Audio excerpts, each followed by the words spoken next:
Hello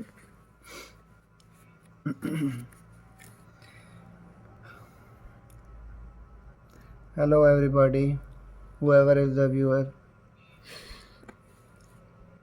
तो आज हम पढ़ रहे हैं, क्या पढ़ रहे हैं? आज हम पढ़ रहे हैं इन्फ्लेमेशन। इन्फ्लेमेशन 2 टाइप्स की होती है।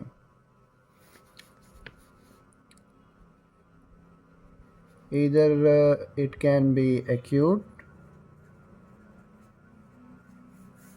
or it can be chronic. If it lasts 7 days, then it is acute.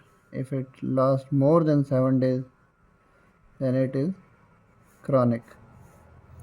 अब इन्फ्लेमेशन होती क्या है, हमने उस चीज़ को देखना है। इन्फ्लेमेशन हमने ये पढ़ा है या सुना है या देखा है कि इन्फ्लेमेशन बॉडी का प्रोटेक्टिव रिस्पॉन्स है against any kind of insult, chemical insult, physical insult और एनी टाइप ऑफ इंजरी और नेक्रोसिस और व्हाटएवर। तो उसमें हम देखते हैं कि होता क्या है। अब हम ये तो जानते हैं कि हमारे हर बॉडी के सेल तक ब्लड पहुंचता है by any means, bye means of blood vessels. तो हम फ़र्ज़ करते हैं कि ये एक टिश्यू है जो कि बहुत सारे सेल से मिलकर बना हुआ है, ठीक है। तो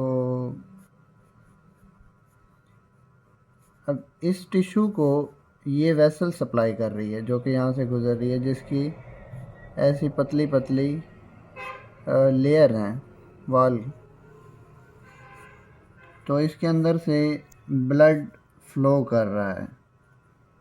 कोई भी ऐसा टिश्यू जो एक जगह से दूसरी जगह फ्लो करता हो उसे, या मल्टीपल पार्ट्स को कनेक्ट करता हो, उसे कनेक्टिव टिश्यू बोलते हैं।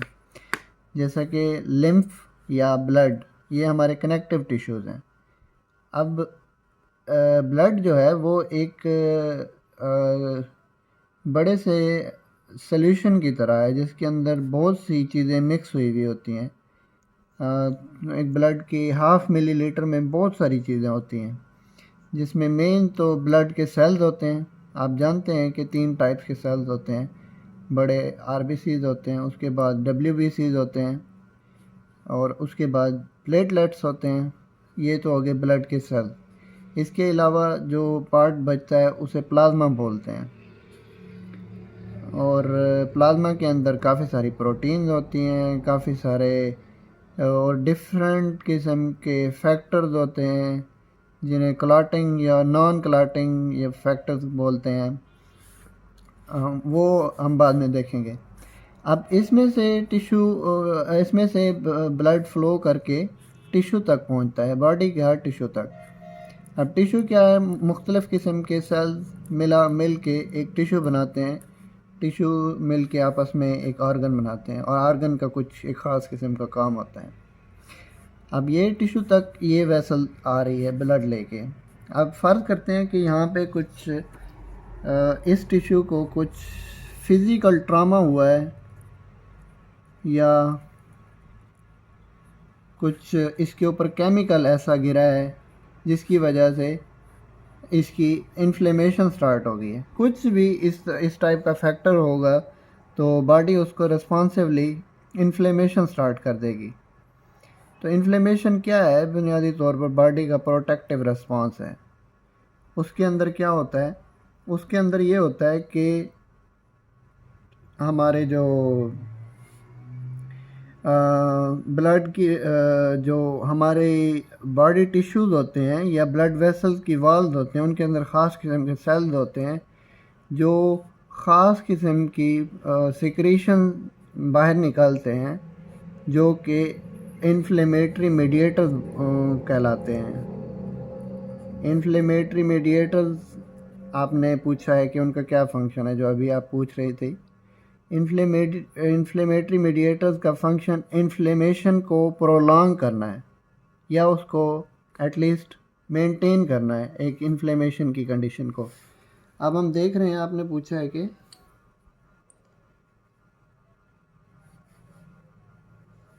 लाइक ये है अब हेपेरिन।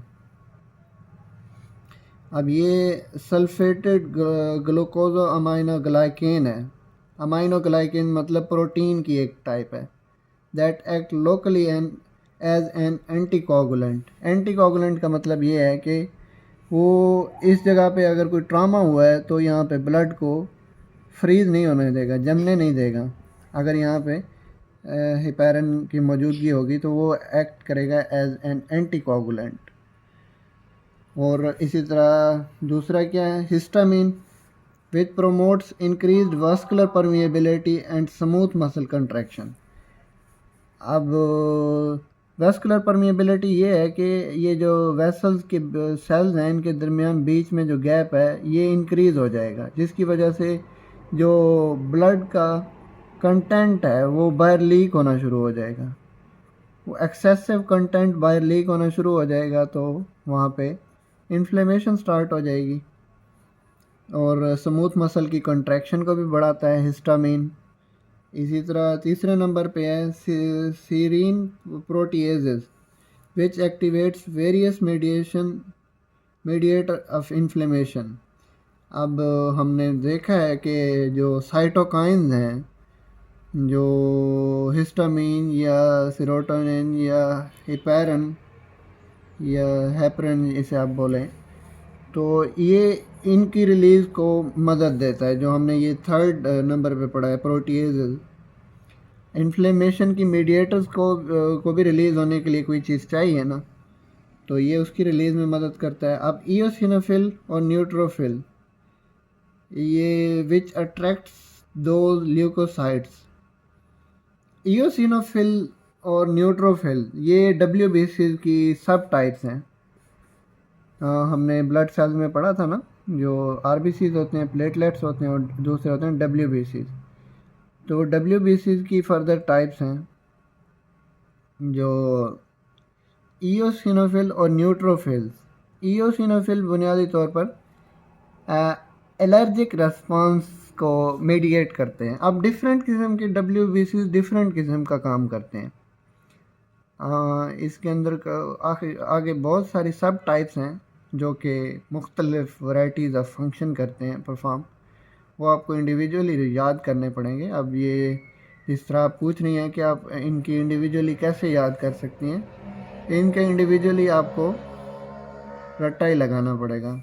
बाकी ये स्ट्रक्चर आपके जहन में होना चाहिए कि इन्फ्लेमेशन होती क्या है और ये वर्क क्या करती है। इसी तरह आगे है साइटोकाइंस, पॉलीपेप्टाइड्स। साइटोकाइंस बुनियादी तौर पर पॉलीपेप्टाइड्स होते हैं। पेप्टाइड मतलब प्रोटीन की सब टाइप है। Directing activities of leukocytes and other cells of immune system. ये भी अब ल्यूकोसाइट्स की एक्टिविटी को कंट्रोल करते हैं। ल्यूकोसाइट WBC को बोलते हैं, वाइट ब्लड सेल्स को। आगे phospholipids. Phospholipid precursor which are converted to prostaglandin and leukotriene। अब फास्फोलिपिड प्रीकर्सर हैं जो कि बाद में कन्वर्ट होते हैं। प्रीकर्सर आपको पता है कि किसी ऐसे सब्सटेंस को बोलते हैं जो कि इनएक्टिवेटेड फॉर्म में होता है, जो कि ऑन ड्यू टाइम एक्टिवेट होके एक ख़ास किस्म की फॉर्म गेन कर लेता है और ख़ास किस्म का फंक्शन परफॉर्म करता है। तो जो इनएक्टिवेटेड फॉर्म होता है उसे प्रीकर्सर बोलते हैं। अब ये फास्फोलिपिड प्रीकर्सर फॉर्म में मौजूद होते हैं बॉडी में या किसी ख़ास जगह पे, which are then converted to prostaglandin. Prostaglandin inflammatory mediators हैं, जो मैंने आपको पहले बताया था। जहाँ पे कुछ ट्रामा वगैरह होता है तो वहाँ पे इन्फ्लेमेटरी मीडिएटर्स रिलीज़ होते हैं जो कि इन्फ्लेमेशन को प्रोलॉन्ग करते हैं, मेंटेन करते हैं, जो कि कन्वर्ट करते हैं एक्यूट इन्फ्लेमेशन को क्रॉनिक इन्फ्लेमेशन में। यानी अगर इन्फ्लेमेशन मीडिएटर रिलीज़ नहीं होंगे तो इन्फ्लेमेशन वहाँ पे ख़त्म हो जाएगी। अब वो कहता है कि phospholipid precursor which are converted to prostaglandin, leukotriene and other important lipid mediators of the inflammatory response. तो ये थी हमारी acute inflammation. In case of any question, please contact us. We are providing you with our emails. Do not forget to subscribe our channel.